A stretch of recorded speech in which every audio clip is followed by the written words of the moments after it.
Hello everyone and welcome back to techs again. आज हम एक ऐसी सीरीज की स्टार्टिंग कर रहे हैं जिसके थ्रू आप ये जानोगे कि स्टॉक मार्केट में किस किस तरीके से फ्रॉड्स किए जा सकते हैं और उनकी वजह से आज तक कैसे कैसे नुकसान पहुंचे हैं मार्केट को या देश को। तो एक तरीके से आप ये समझो कि आज की स्टोरी निक लीसन की है, जिन्होंने अकेले एक इंग्लैंड के oldest merchant bank bearings bank को बैंकरप्ट कर दिया, जो कि उस टाइम पे या फिर आप बोल सकते हो 1992 के टाइम पे वो यूरोप का एक तरीके से सबसे बड़ा बैंक था। 1762 में स्टार्ट हुआ बैंक था वो, और उस टाइम पे उसका एक तरीके से बोलबाला था। जैसे अभी आप समझ लो जैसे हमारा HDFC बैंक है, ठीक है। तो उसको ऐसा क्या हुआ, कैसे एक बंदे ने उसको धराशायी कर दिया और वो बैंक पूरा का पूरा बैंकरप्ट हो गया, ऐसा कैसे हो सकता है। तो हम थोड़ा सा स्टोरी में पीछे चलते हैं और समझते हैं किस बंदे की वजह से ये हुआ और क्यों। निक लीसन एक ट्रेडर था और बेसिकली उसने अपने कुछ स्पेकुलेटिव ट्रेड्स की वजह से मार्केट में एक ऐसा नाम कमा लिया। जैसे अभी होता है कि अपने ट्विटर में बंदे नाम कमा लेते हैं कि मैंने आज इतना कमाया इतना कमाया, वैसे करके ना उनकी एक पॉपुलैरिटी बन जाती है और लोगों को या फिर जो आउटसाइडर उनको देख रहा होता है ना, उनको बहुत प्रेज करता है कि अरे यार क्या पैसे बनाए, क्या एकदम जादूगर है, क्या ट्रेडिंग करता है। वैसे ही उसकी पॉपुलैरिटी बनी एंड धीरे धीरे धीरे गेन करते करते उसने ये स्टेज पे आ गया वो कि उसको बेरिंग्स बैंक में 1992 में उसको FNO सेक्शन में, जो सिंगापुर एक्सचेंज में बेरिंग्स बैंक का ट्रेड होता था FNO सेक्शन, उसका जनरल मैनेजर बना दिया गया। और जनरल मैनेजर बनाने के बाद वो अपनी कुछ एक तरीके से देखो बहुत रिस्की ट्रेड्स जो हाई वॉल्यूम के साथ छोटे छोटे पॉइंट्स के लिए की जाती हैं, उनके थ्रू उसने एक ईयर में जब प्रॉफिट्स क्रिएट किए वो almost total profits of bearings bank के 10% को बिलोंग करते थे। तो उसकी इतनी पॉपुलैरिटी बढ़ गई और उतना उसको प्रेज करने लगे कि बैंक में लोग उसको एक तरीके का जादूगर ही समझते थे कि यार इसके आने के बाद तो क्या प्रॉफिट्स बरस रहे हैं, ठीक है। और उस पॉपुलैरिटी को उसने इतना गेन कर लिया था, उसने अपने अंदर बसा लिया था कि नहीं यार तो मैं तो बहुत ही खतरनाक ट्रेडर हूं। बेसिकली आप समझ सकते हो वो ओवर कॉन्फिडेंस में चला गया। एंड मेन गेम स्टार्ट तब हुआ कि जब वो क्लाइंट्स मनी हैंडल करने लगा, बैंक की मनी है, सब कुछ है।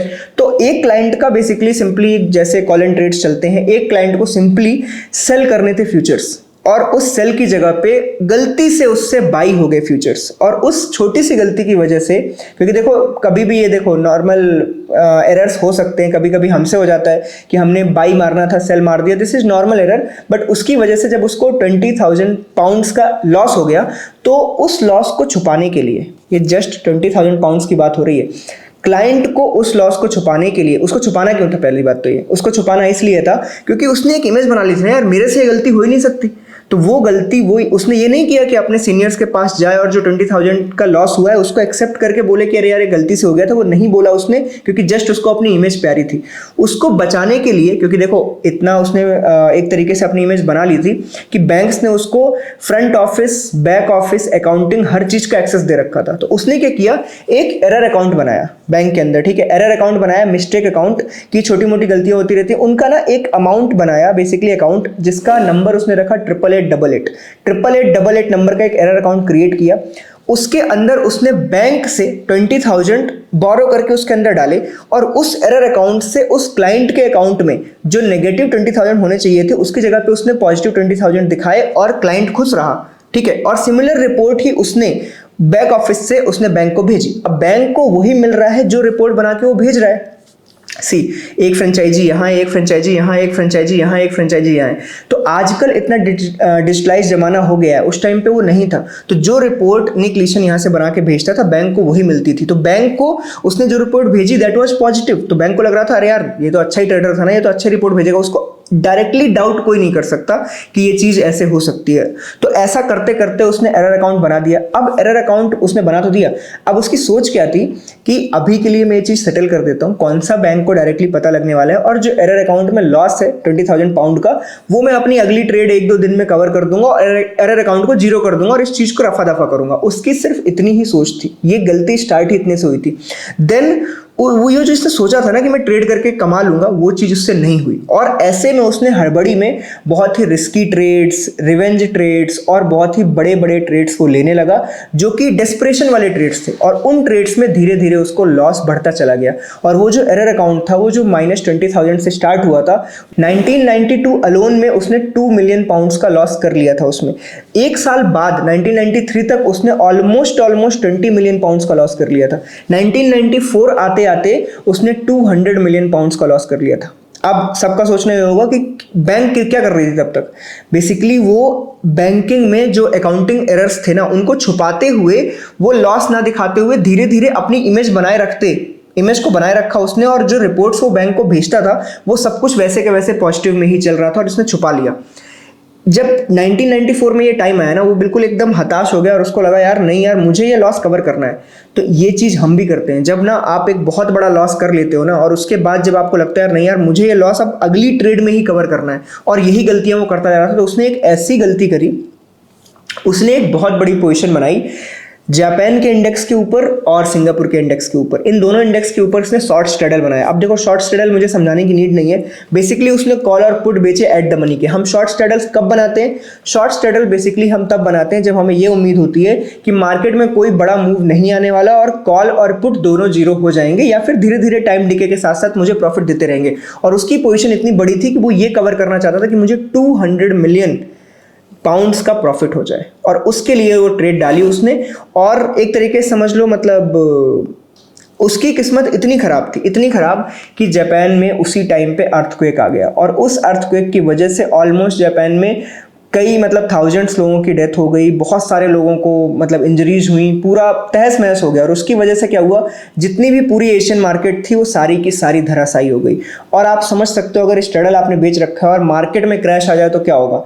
उस चक्कर में उसको अलोन, उसी ट्रेड में जो उसने डेस्परेटली की थी उस बड़े लॉस को कवर करने के लिए, उसमें ऑलमोस्ट 850 मिलियन पाउंड्स का लॉस हुआ, जिसको हम ऑलमोस्ट डॉलर्स में अगर देखें तो लगभग 1.4 बिलियन का लॉस बोलेंगे, और जो कि उस टाइम पे बैंक की अवेलेबल रिजर्व कैश मनी के x2 था, मतलब दुगना लॉस था वो। और बैंक को जब ये सारी चीजें पता चले, उससे पहले ही वो बंदा भाग चुका था, क्योंकि इस बार उसको पता था कि मैं अब बैंक के पास खुद मनी नहीं है, तो अब वो ट्रेड कैसे करने वाला है, नहीं कर सकता वो। तो इसी चक्कर में वो रफू चक्कर हुआ, पर ऑब्वियसली पकड़ा जाएगा। तो उसको जर्मनी से गिरफ्तार किया गया एंड उसको ऑलमोस्ट 6.5 ईयर्स की जेल हुई सिंगापुर में।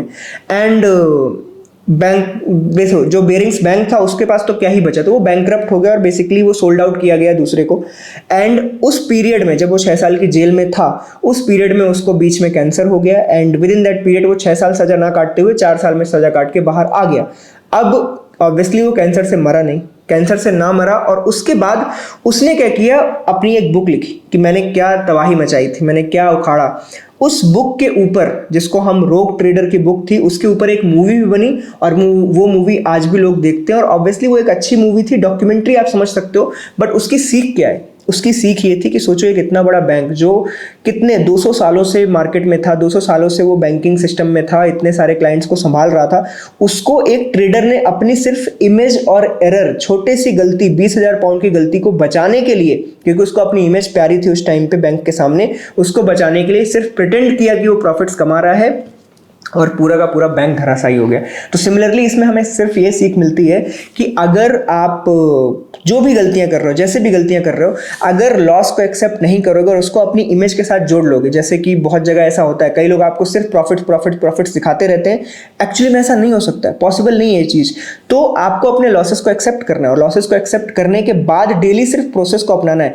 कभी भी रिवेंज में, डेस्परेशन में, किसी बड़े लॉस को कवर करने में, जैसे फॉर एग्जाम्पल आपका मान लो 1 करोड़ का कैपिटल था और आपने उसमें 80 लाख रुपए का लॉस कर लिया है, तो ऑब्वियस सी बात है कि आप 20 लाख से वापस से 1 करोड़ 1-2 ट्रेड्स में नहीं बना सकते। वो एक प्रोसेस है और उसमें एक लंबा टाइम अब लगेगा, जो कि उसने वहां पे नहीं समझा, या नहीं वो जानना चाहता था, नहीं सोचना चाहता था। सिमिलर गलतियां की, और आज भी वो सिमिलर गलतियां हम आज तक दोहरा रहे हैं, और इन्हीं गलतियों की वजह से वहां पे एक बैंक बैंकरप्ट हो गया था, और यहाँ पे डेली लोग बैंकरप्ट होते हैं, अपना कैपिटल पूरा का पूरा गवा देते हैं, सिर्फ इस भरोसे में कि जो अगली ट्रेड होगी वो मेरी जिंदगी की सबसे प्रॉफिटेबल ट्रेड होगी। ये ट्रेड करते करते वो अपना पूरा का पूरा कैपिटल उड़ा देते हैं, और इन चीज़ों के रिपीटेशन से ही, मतलब एक तरीके से समझ लो स्टॉक मार्केट में जो स्पेकुलेशन होता है, इन्हीं से आपको एक तरीके से वो मिलता है, क्या बोलते हैं, इंकरेजमेंट मिल जाता है। कई लोगों के प्रॉफिट्स देख देख के आपको इंकरेजमेंट मिलता है, आपको लगता है कल आप ये प्रॉफिट खुद बना लोगे। इन चीज़ों को रिपीट करने से आपकी गलतियां बढ़ती रहती हैं। रिवेंज ट्रेडिंग, डेस्परेट ट्रेडिंग, और वो बड़ी बड़ी ट्रेड्स जो आप अफोर्ड भी नहीं कर सकते, वो रिस्क लेते हो आप जो अफोर्ड भी नहीं कर सकते, इन सारी वजहों से आदमी बैंकक्रप्ट होता है। आप मान लो एक इंडिविजुअल ट्रेडर हो, आप ये करोगे तो आपका बैंक अकाउंट जीरो हो जाएगा। अगर आप एक प्रोफेशनल प्रॉप डेस्क ट्रेडर हो, आप अगर ये बड़ी गलती किसी प्रॉप डेस्क में करोगे तो वो अकाउंट जीरो हो जाएगा, आपकी लिमिट बिल्कुल जीरो हो जाएगी। तो ये सारी चीज़ें आज भी चल रही हैं, ऐसा नहीं है नहीं हुआ है, आज भी ये गलतियां होती रहती हैं। इन्हीं वजहों से छोटे छोटे मेजर्स लोग करने लगे, जो बड़े बैंक्स वगैरह हैं, हेज फंड्स आ गए, वो पूरी हेजिंग के साथ ट्रेडिंग करते हैं। क्यों? क्योंकि उन्हें पता है कि अगर इस टाइप की ट्रेड्स हुई, जो उनके यहाँ आजकल ट्रेडर्स आते हैं उनको पहला ही अंदेशा दिया जाता है कि आपको हेजेस के साथ ट्रेड करना है। वो इसी वजह से हुआ है क्योंकि ऐसी बड़ी बड़ी गलतियों से अरबों खरबों रुपए नहीं बचे, करोड़ों की क्या बात करें हम। ठीक है, तो आई होप कि आपको ये डॉक्यूमेंट्री अच्छी लगी हो, आपको समझ आया हो कि एक्चुअली में ये जो बड़े बड़े फ्रॉड्स और स्कैम्स हुए हैं, अब इसको हम फ्रॉड क्यों बोल रहे हैं? फ्रॉड ये सिर्फ इस वजह से है क्योंकि उस बंदे ने बैंक की मनी यूज करी, झूठा दिखावा किया और ट्रेड्स को सिर्फ पॉजिटिव में उसने अकाउंटिंग भेजी, नेगेटिव कभी अपना जो मिस्टेक था उसको एक्सेप्ट ही नहीं किया, और बैंक की मनी का यूज कर करके बड़े बड़े ट्रेड्स दिखाए, क्लाइंट्स को झूठा प्रॉफिट दिखाया और अंत में एक ऐसी ट्रेड ली जिसकी वजह से बैंक बर्बाद हो गया। ठीक है, तो चलिए, अगर वीडियो अच्छा लगा हो तो वीडियो को लाइक जरूर करना। टाटा, bye bye and thank you. And YouTube पे अगर आपने हमें अभी तक सब्सक्राइब नहीं किया तो आप कर सकते हो। ऐसे ही सिमिलर वीडियोज मैं 4-5 ऐसे वीडियोज बनाऊंगा जिससे आपको इस तरीके के फ्रॉड्स और गलतियों का पता लगे जो मार्केट में कल भी थी, आज भी हैं और शायद आगे भी रहेंगी। टाटा।